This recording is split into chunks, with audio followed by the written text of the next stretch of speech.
નમસ્કાર મિત્રો, આજે આપણે ચેપ્ટર 5ની અંદર સ્વાધ્યાય તેમજ ઉદાહરણના દાખલાઓ જોઈએ. ગયા લેક્ચરની અંદર આપણે કેટલાક ઉદાહરણ જોયા હતા. આજે એ ઉદાહરણને કન્ટિન્યુ કરીએ. તો સૌપ્રથમ જોઈએ સ્વાધ્યાયનો દાખલા નંબર 5.1, જેની રકમ આ પ્રમાણે આપી છે.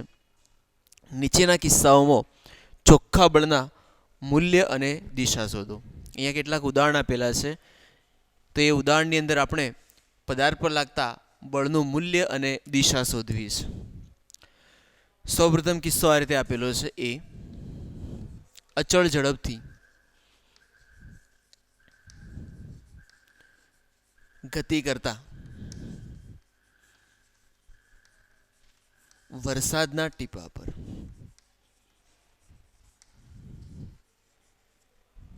મિત્રો, પહેલા કિસ્સાની અંદર આપણને આવું કહ્યું છે કે વરસાદનું કોઈ ટીપું જ્યારે વાદળમાંથી મુક્ત થાય છે અને એ ટીપું જ્યારે જમીન તરફ, પૃથ્વી તરફ ગતિ કરે છે, તો એ અચળ ઝડપથી ગતિ કરે છે. તો એના પર લાગતા બળનું મૂલ્ય શોધો. મિત્રો, વરસાદના ટીપાની ઝડપ અચળ છે, એટલે આપણે લખી શકીએ કે v બરાબર અચળ. જો એની ઝડપ અચળ હોય તો એવા સંજોગોની અંદર પદાર્થના ઝડપમાં ફેરફાર થતો નથી. આથી પદાર્થનો પ્રવેગ શૂન્ય થાય છે. અને પદાર્થનો પ્રવેગ શૂન્ય થાય તો F બરાબર ma સૂત્ર અનુસાર જો પદાર્થનો પ્રવેગ શૂન્ય હોય તો પદાર્થ પર લાગતું બળ શૂન્ય કહી શકીએ છીએ. તો પહેલા કિસ્સાનો જવાબ એવો મળે છે કે અચળ ઝડપથી ગતિ કરતું વરસાદનું ટીપું, વેગ અચળ માટે પ્રવેગ શૂન્ય, F બરાબર એમને સૂત્ર અનુસાર પ્રવેગ શૂન્ય હોય તો પદાર્થ પર લાગતું બળ શૂન્ય થાય છે. આમ વિચારીએ તો વરસાદના ટીપા પર બે પ્રકારના બળો લાગે છે. એક અધો દિશામાં બળ લાગે છે, જેને આપણે વજન બળ કહીએ છીએ, જેના કારણે વરસાદનું ટીપું નીચેની તરફ ગતિ કરે છે. તો mgના કારણે નીચે તરફ ગતિ કરે છે, પરંતુ ઉધ્વ દિશાની અંદર હવાના અવરોધના કારણે બીજું એક બળ લાગે છે. આ બંને બળો એકબીજાને સમતોલે છે, આથી અચળ ઝડપથી ગતિ કરે છે. તો આના પર કોઈ જાતનું પરિણામી બળ લાગતું નથી હોતું. બીજા કિસ્સાની વાત કરીએ. બી, એમાં એમ કહ્યું છે પાણી પર તરતા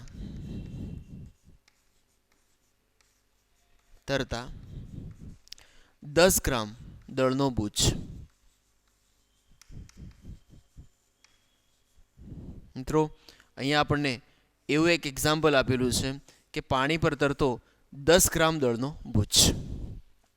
તો એક્ઝામ્પલ તરીકે આ રીતે લઈએ કે ધારો કે આ પાણીની સપાટી છે અને પાણીની સપાટી પર અહીંયા આપણે એક બુચ વિચારીએ.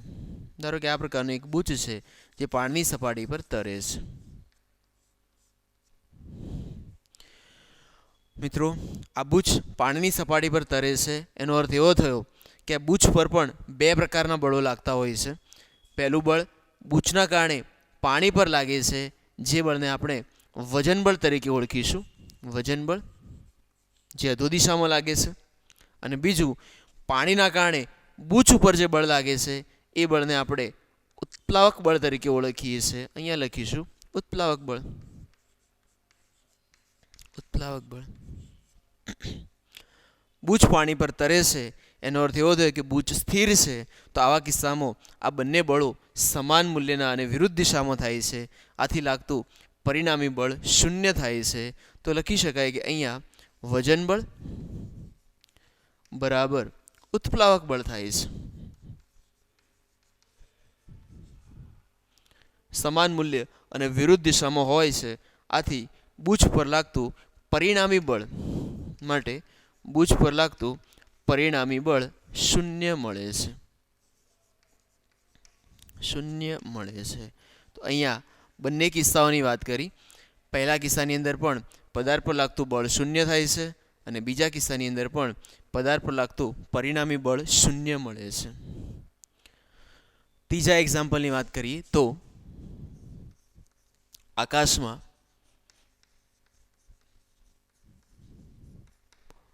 યુક્તિપૂર્વક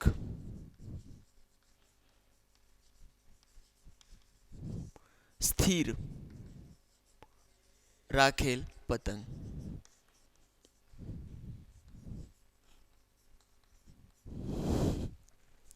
મિત્રો, આકાશની અંદર યુક્તિપૂર્વક સ્થિર રાખેલ પતંગ ન્યૂટનની ગતિના પહેલા નિયમની અંદર આપણે ભણી ચૂક્યા છો કે જ્યારે કોઈ પદાર્થને સ્થિર રાખવામાં આવે છે તો એનો અર્થ એવો થાય કે જો પદાર્થ સ્થિર રહે તો એના પર કોઈપણ જાતનું પરિણામી બાહ્ય બળ લાગતું નથી. તો આ ક્વેશ્ચનનો આન્સર પણ એ જ રીતે લખી શકાય કે પતંગ સ્થિર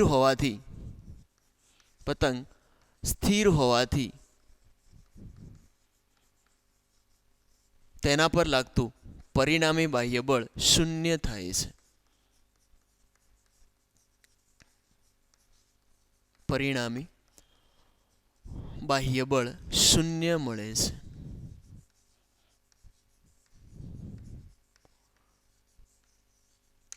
ઓકે, સ્થિર પદાર્થ પર કોઈ જાતનું બળ લાગતું નથી તો આવા સંજોગોમાં પદાર્થ પર લાગતું પરિણામી બાહ્ય બળ શૂન્ય થાય છે.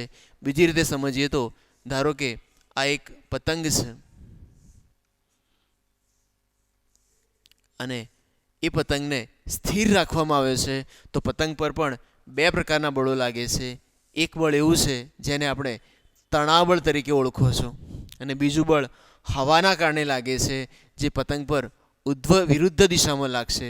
તો બંને બળોનું પરિણામી બળ શૂન્ય થતું હોવાથી પતંગ સ્થિર રહે છે એવું કહી શકાય.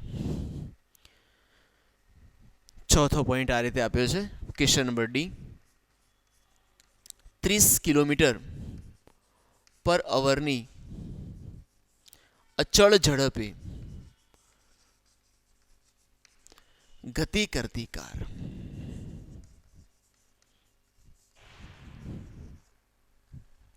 મિત્રો, આ ક્વેશ્ચન ડી છે કે 30 કિલોમીટર પ્રતિ કલાકની અચળ ઝડપથી ગતિ કરતી કાર. મિત્રો, દાખલાની અંદર કારની ઝડપ આપી છે v બરાબર 30 કિલોમીટર પ્રતિ કલાક અને આ જે ઝડપ છે એ અચળ ઝડપ છે. અચળ ઝડપનો અર્થ એવો થાય છે કે પદાર્થની ઝડપ બદલાતી નથી. તો આપણે લખી શકીએ છીએ કે જો પદાર્થની ઝડપ અચળ હોય તો આવા સંજોગોની અંદર પદાર્થનો પ્રવેગ શૂન્ય થાય છે અને પદાર્થનો પ્રવેગ શૂન્ય થાય તો સૂત્ર F બરાબર ma અનુસાર પદાર્થ પર જો પ્રવેગ શૂન્ય હોય તો F બરાબર શૂન્ય મળે છે. તો આ ક્વેશ્ચન નંબર ડી ની વાત કરીએ આપણે. આગળ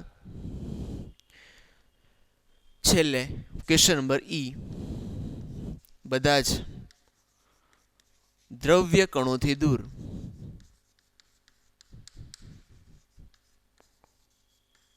છેલ્લા ક્વેશ્ચનમાં આપણને આવું કહ્યું છે, બધા જ દ્રવ્ય કણોથી દૂર વિદ્યુત અને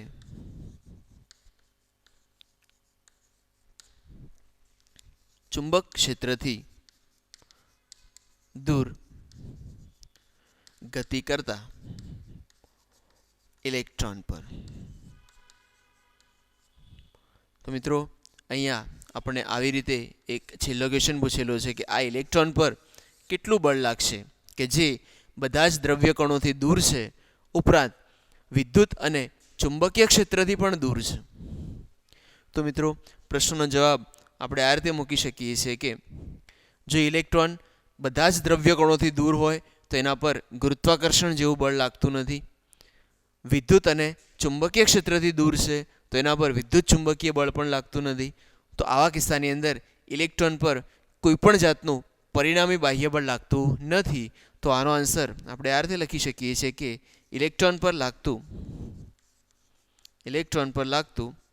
પરિણામી બાહ્ય બળ શૂન્ય મળે છે.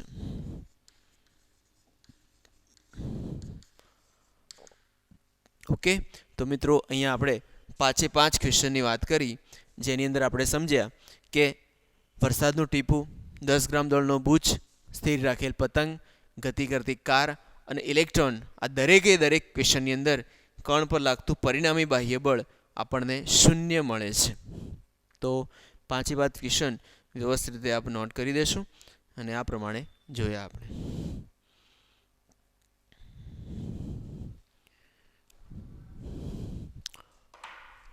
આગળ જોઈએ સ્વાધ્યાય દાખલા નંબર 5.2, જેમાં એમ કહ્યું છે કે 0.05 ગ્રામની લખોટી ઉધ્વ દિશામાં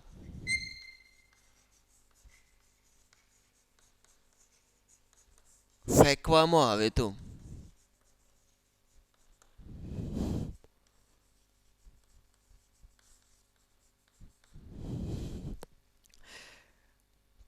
તેના પર લાગતા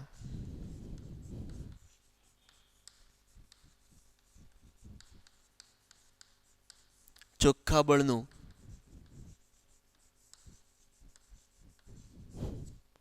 મૂલ્ય અને દિશા શોધો.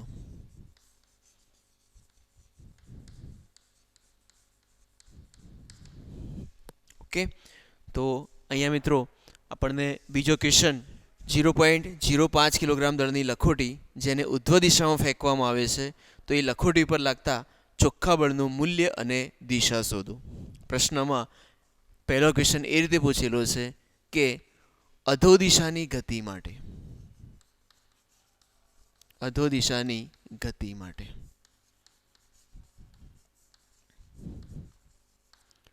તો પહેલા ક્વેશ્ચનને સોલ્વ કરીએ.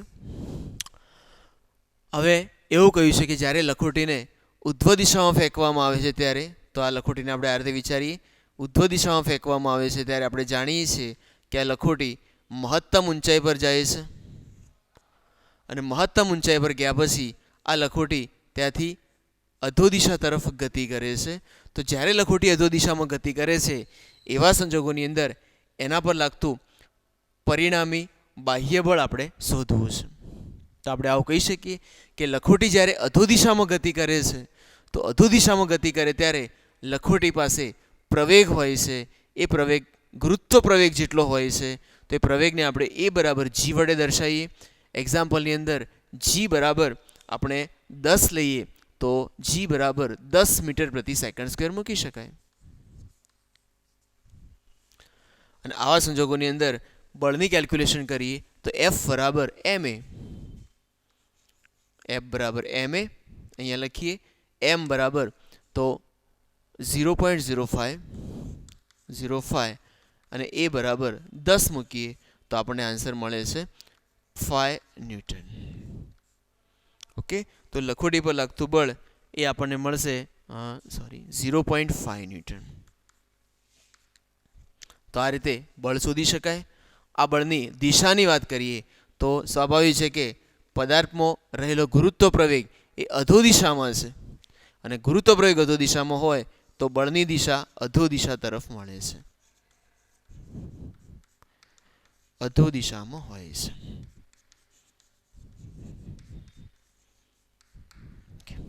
તો આ પ્રમાણે પહેલો એક્ઝામ્પલ અહીંયા આપણે ગણી શકીએ છીએ. બીજા ઉદાહરણની વાત કરીએ, બી, ઉધ્વ દિશાની ગતિ માટે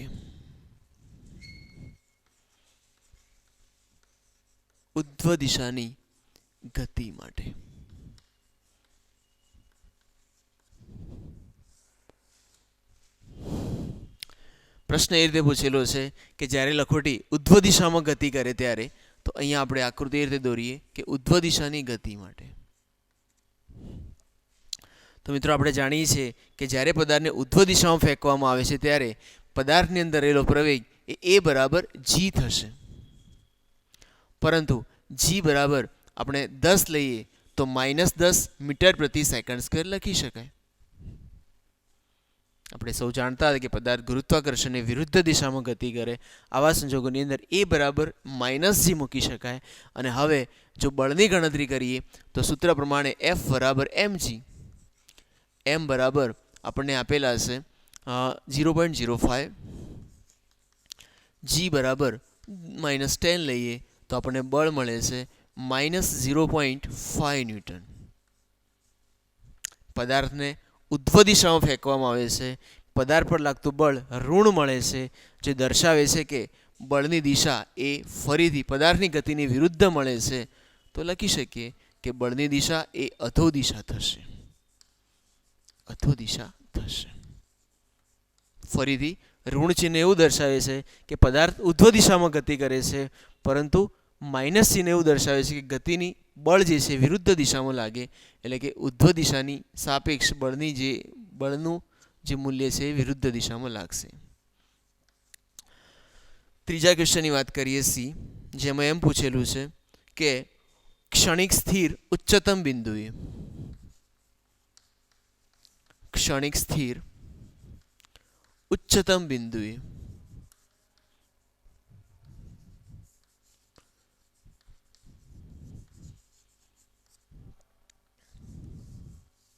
મિત્રો આ કિસ્સામાં પણ પદાર્થ પર લાગતા બળનું મૂલ્ય શોધીએ.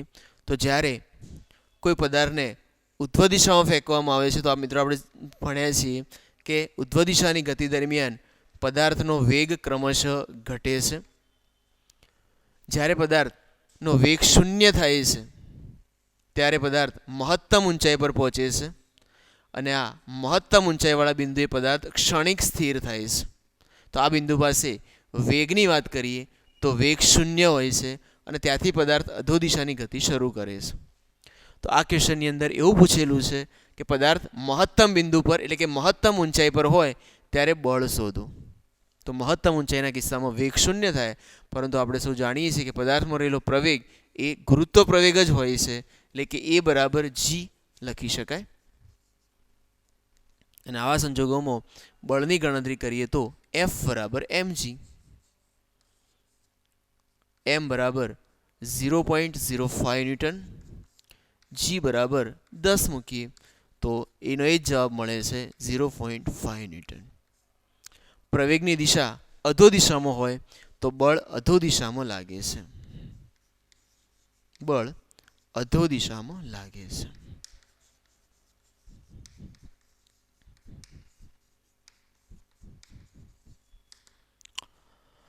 અને છેલ્લા એક કિસ્સાની વાત કરીએ ડી, જેમાં એમ કહ્યું છે કે લખોટીને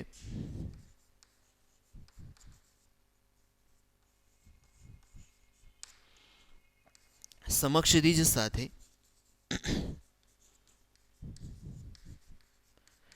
45 અંશના કોણે ફેંકતા.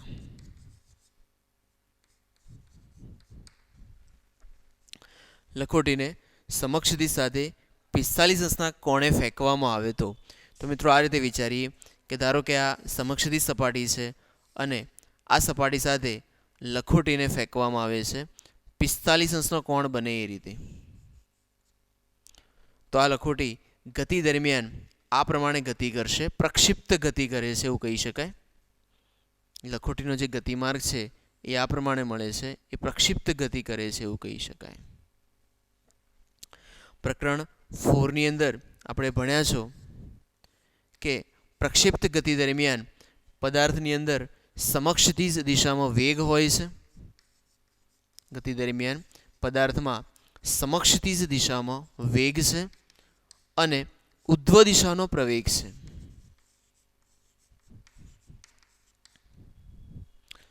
પદાર્થ જ્યારે ગતિ કરે છે ત્યારે પદાર્થની અંદર રહેલો વેગ એ સમક્ષદિજ દિશામાં હોય છે. જ્યારે પદાર્થમાં ઉધ્વ દિશાનો પ્રવેગ હોય છે, ઉધ્વ દિશાનો પ્રવેગ પદાર્થને ઉપર જતા અટકાવે છે અને ત્યારબાદ નીચે લાવે છે, જ્યારે સમક્ષદિજ વેગ છે એ પદાર્થને ગતિ કરાવે છે. તો ફરીથી પદાર્થમાં રહેલો પ્રવેગ એ ઉધ્વ દિશાનો પ્રવેગ છે, તો આવા સંજોગોમાં એ બરાબર જી મૂકી શકાય. અને એ બરાબર જી મૂકો તો પદાર્થ પર લાગતું બળ F બરાબર mg. એ અનુસાર ફરીથી એ જ આન્સર આપણને મળશે 10 × 0.05 બરાબર આન્સર મળશે 0.5 ન્યૂટન. અને પદાર્થ પર લાગતા બળની દિશા પણ અધો દિશા જ થાય છે. તો મિત્રો અહીંયા ફરીથી આ 4 ક્વેશ્ચન આપણે સોલ્વ કર્યા, જેની અંદર ઉધ્વ દિશાની ગતિ, અધો દિશાની ગતિ, મહત્તમ ઊંચાઈ પર અને કોઈ કોણે ફેંકવામાં આવે તો દરેક કિસ્સાનો આન્સર આપણને સેમ મળે છે. બધા જ કિસ્સામાં પદાર્થમાં રહેલો પ્રવેગ એ ગુરુત્વ પ્રવેગ જ બને છે, એટલે દરેકનો આન્સર સમાન આવે છે, દિશા પણ સમાન મળે છે. આગળ જોઈએ સ્વાધ્યાયનો દાખલા નંબર 5.6, જેની રકમ આ પ્રમાણે છે કે 3 કિલોગ્રામ દળના પદાર્થ પર લાગતું બળ 2 મીટર પ્રતિ સેકન્ડથી 25 સેકન્ડમાં 3 મીટર પ્રતિ સેકન્ડની ઝડપ પદાર્થ પ્રાપ્ત કરે છે. તો અહીંયા એવું લખેલું છે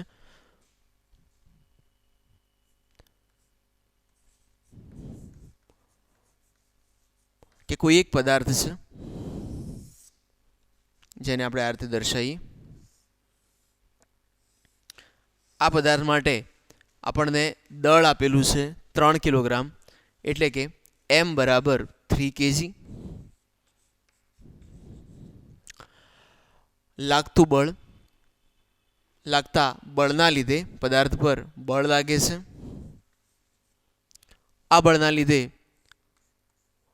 25 સેકન્ડમાં અહીંયા સમય આપેલો છે t બરાબર 25 સેકન્ડ. તેની ઝડપ 2 મીટર પ્રતિ સેકન્ડથી 3 મીટર પ્રતિ સેકન્ડ થાય છે. તો પદાર્થની અહીંયા ઝડપ બદલાઈ છે. તો શરૂઆતની જે ઝડપ છે એને v0 વડે દર્શાવીએ, એ આપેલી છે 2 મીટર પ્રતિ સેકન્ડ, અને અંતિમ ઝડપને v વડે દર્શાવીએ, એ આપેલી છે 3 મીટર પ્રતિ સેકન્ડ. તો બળનું મૂલ્ય અને દિશા શોધો.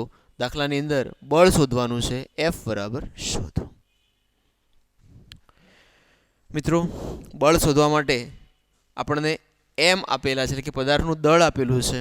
તો આવા સંજોગોમાં આપણે આ સૂત્ર યુઝ કરી શકીએ, F બરાબર ma.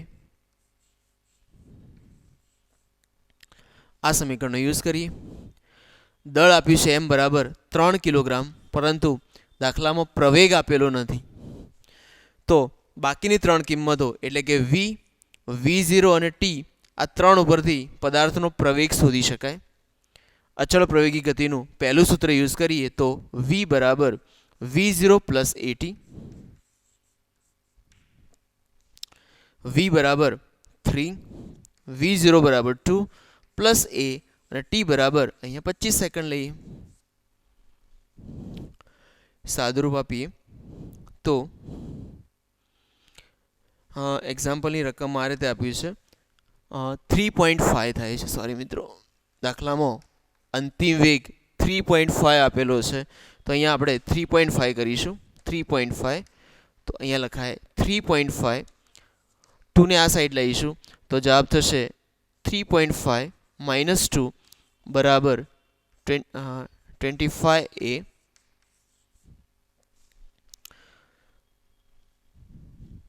1.5 is equal to 25a, અને a બરાબર શોધવામાં આવે તો આપણને પ્રવેગ મળે છે 0.06 મીટર પ્રતિ સેકન્ડ સ્ક્વેર. તો મિત્રો, આ 3 કિંમતો પરથી આપણે દાખલામાં પ્રવેગ શોધ્યો 0.06, અને હવે એ પ્રવેગને અહીંયા મૂકી દઈએ 0.06. તો સાદુરૂપ આપતા આપણને બળ બરાબર જવાબ મળશે 0.18 ન્યૂટન. ઓકે, તો આ પ્રમાણે બળ મળે છે 0.18 ન્યૂટન. બળની દિશાની વાત કરીએ તો પદાર્થ જે દિશામાં ગતિ કરે એ જ દિશામાં પદાર્થ પર બળ લાગે છે. તો લખી શકાય કે પદાર્થ પર લાગતું બળ, પદાર્થ પર લાગતું બળ એ તેની ગતિની દિશામાં છે. ગતિની દિશામાં છે. ઓકે, તો આ રીતે દાખલો ગણ્યો આપણે સ્વાધ્યાય 5.6. બીજા એક પ્રશ્નની વાત કરીએ જેમાં એમ કહ્યું છે કે સ્વાધ્યાય 5.7 5 કિલોગ્રામ દળનો પદાર્થ છે. તો અહીંયા આપણે આ રીતે લખીએ, m બરાબર 5 કિલોગ્રામ દળનો પદાર્થ. આ પદાર્થ પર પરસ્પર લંબ એવા બે બળો 8 ન્યૂટન અને 6 ન્યૂટન લાગે છે. તો પદાર્થ પર અહીંયા બે બળો લાગે છે.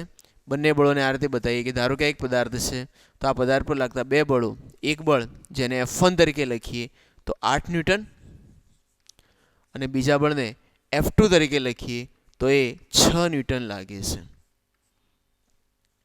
તો પદાર્થના પ્રવેગનું મૂલ્ય શોધો.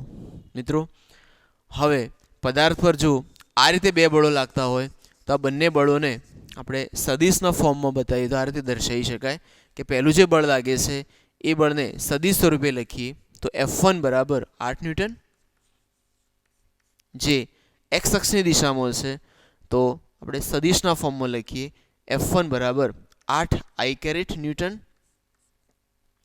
બીજું જે બળ લાગે છે એને પણ સદિશ ફોર્મમાં દર્શાવીએ. F2 બરાબર 6 જે કેરેટ.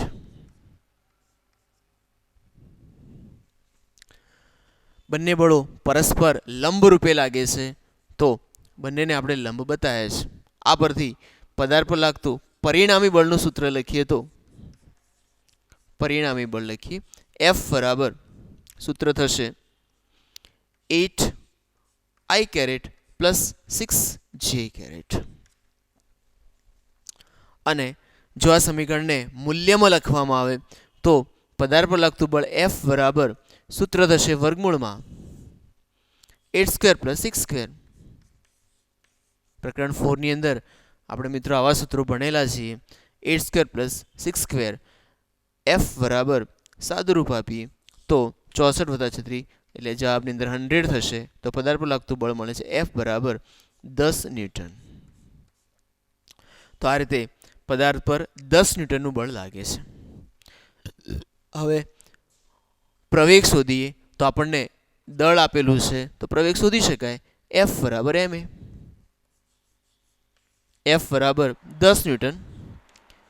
પદાર્થનું દળ છે 5, પ્રવેગ એ બરાબર જવાબ મળશે આપણને 2 મીટર પ્રતિ સેકન્ડ સ્ક્વેર. તો આ રીતે પહેલા ક્વેશ્ચનનો આન્સર મળે છે. પદાર્થનો પ્રવેગ એ બરાબર 2 મીટર પ્રતિ સેકન્ડ સ્ક્વેર. હવે શોધીએ પ્રવેગનું મૂલ્ય અને દિશા. તો દિશાની ગણતરી કરીએ કે પદાર્થ પર પ્રવેગ કઈ દિશામાં લાગે છે. તો મિત્રો અહીંયા પરિણામી બળની વાત કરીએ તો પદાર્થ પર લાગતું પરિણામી બળ એ સબાચના નિયમ પ્રમાણે વિચારીએ તો પ્રથમ ચરણમાં ધારો કે થીટા કોણે લાગે છે. આવા સંજોગોમાં આપણે પ્રકરણ 4 ની અંદર થિયરી ભણ્યા છો કે જો થીટા કોણે બળ લાગે તો દિશા શોધવા માટે tan વિધેય મૂકી શકાય. તો અહીંયા આપણે એક કેલ્ક્યુલેશન કરી કે પ્રવેગની દિશા બરાબર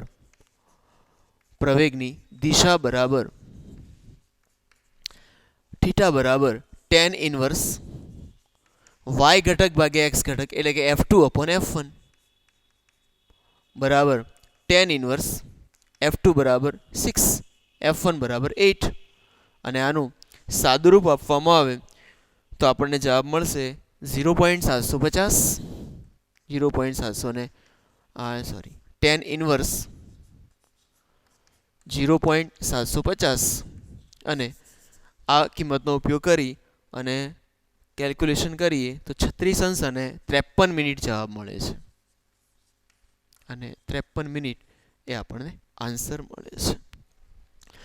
તો મિત્રો આ રીતે સ્વાધ્યાયનો દાખલા નંબર 5.7 ગણી શકાય છે.